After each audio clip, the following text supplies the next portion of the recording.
everyone, I hope you're all well. So today I am back with another video.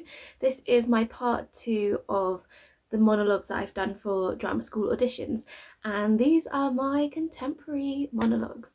I don't have as many as I did with my classical speeches just because I didn't really change them up that much, and I feel like when you're doing contemporary pieces there are so many different options like catered for each person, and there's such a wide range of monologues that I don't think that I am qualified to give my opinion on, because it's so dependent on who you are and what you kind of want to do in your piece, and obviously like how you are as an actor and as a person, and how you can bring your own flavor to the piece.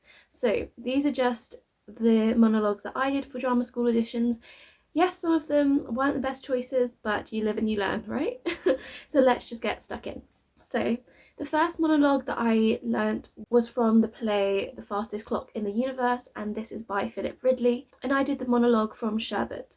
And this one was done when I learnt it when I was about 16, 17, and at the time I was doing a summer course, and so this monologue was something that I worked on and learnt and sort of got into. And then by the time drama school auditions rolled around, I think I may have done this once maybe, and I kind of was like, this is going to be in my back pocket because I've learned it and it's kind of gotten a bit stale, so I want something new and fresh. So it was quite a good one to do when you're young. I think it talks about being young and laughing at how maybe we reach our peak at 19 and then we get old, and yeah, it was just quite a nice youthful monologue to work on. And just as a play in general, it is a really good play, so definitely go check it out. And then the next one that I did was Fat Pig by Neil LaBute, and the character was Jeannie.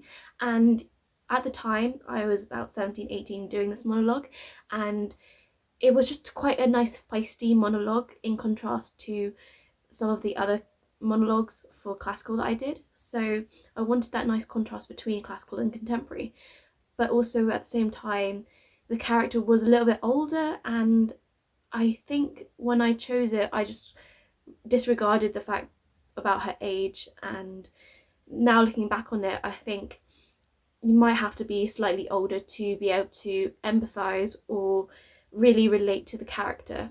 So that is definitely something to work on or look for when you're looking at monologues, something that you can relate to, whether that be age or context. And then during my second round of auditions, I did Rose from Eigengrau by Penelope Skinner, and this is such an amazing monologue and it was my favourite.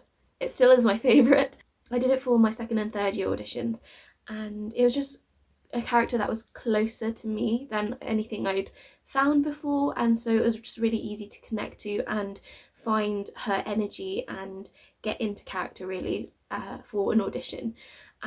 This play is very well known. I know that a lot of drama schools do study it as like scenes for duologues or monologues, but it is quite well known, so be careful about picking monologues that are kind of well known in case you're worried about the examiners or auditioners' reactions or previous experience and knowledge of the play, because that can be kind of daunting when you're not expecting it. So make sure you do research it, know when it was published, and know how popular it is, I guess. But then again, it could also play to your favour, so you have to weigh up your options a bit. Another popular play that I chose monologue from is An Intervention by Mike Bartlett, and I chose character A, and this begins as, the ant thing is not the issue, how she looks isn't my problem. And that monologue is quite feisty as well, and it's quite a nice dynamic. And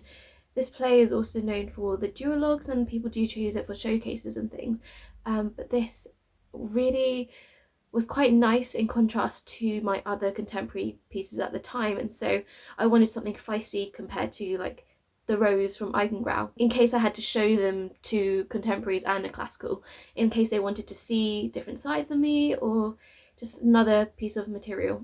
And so I always had that in my back pocket as well, and I did do it for my second time auditioning, but I didn't really choose it as my first choice. Rose was mainly my first choice. And then lastly, my final monologue that I did for drama school auditions was Marianne from Constellations by Nick Payne, and this was also like an older character, but at the time I was 19 and I could slightly play up, and nowhere in the text was there any indication of her age, but unless you knew the play you wouldn't have known how old the character was, just in the section that I chose. And this was quite a reflective monologue, and so it was very different from the ones I previously worked on, and I just found the play really interesting, as a good read anyway, and so definitely go check out that play. Just if you're not even looking for monologues and you're just looking for play recommendations, this is also a very good video. I know that some of my monologues weren't the best choices, and I know now, through doing things that weren't right for me, what I find more interesting and what I enjoy doing and what I think is better for me.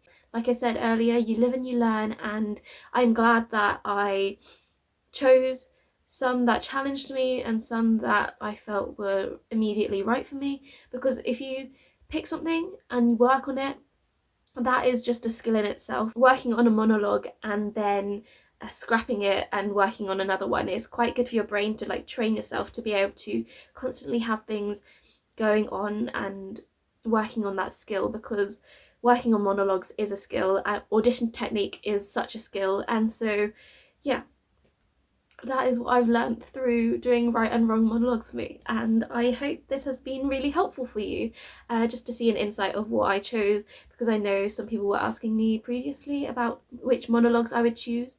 So these have been my contemporary monologues. If you'd like to check out my classical monologues, then make sure you look at my previous video, and I really hope this has been helpful for you. Good luck with your auditions, and I will see you next time. Bye!